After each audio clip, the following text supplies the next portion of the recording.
So all of these companies are trying to develop their own rockets, their own spacecraft, in order to take U.S. astronauts to the International Space Station.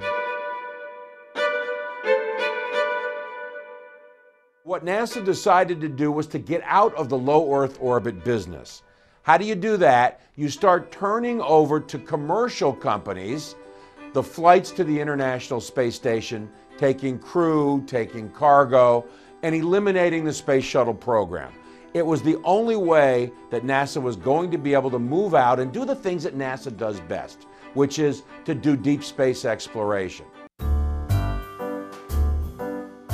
So now you have several commercial companies competing for contracts for taking cargo to the International Space Station, competing for contracts to ultimately take astronauts to the International Space Station. Now, some of these companies have been around a very, very long time, like United Launch Alliance, which is a group of well-established companies. Boeing, of course, we all know Boeing's been around a long, long time. And then you have other companies like Orbital, 1982. That's relatively new. You've got even newer companies like SpaceX, which didn't come into being until 2002.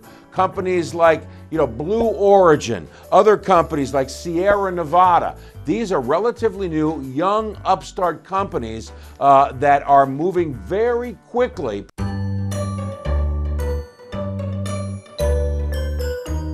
The only place to go right now, until there are space hotels, until there are private space stations, is the International Space Station. So, these companies really need NASA's money and NASA's seed money in order to develop their spacecraft. And at this point, the only real customer out there to go to the International Space Station, is NASA. Now, Sir Richard Branson, he's going to fly individuals into low Earth orbit, just high enough to go weightless. That flight will last, probably about an hour, and it'll cost you $200,000. SpaceX is saying that it can charge NASA $20 million a seat to fly astronauts to the International Space Station.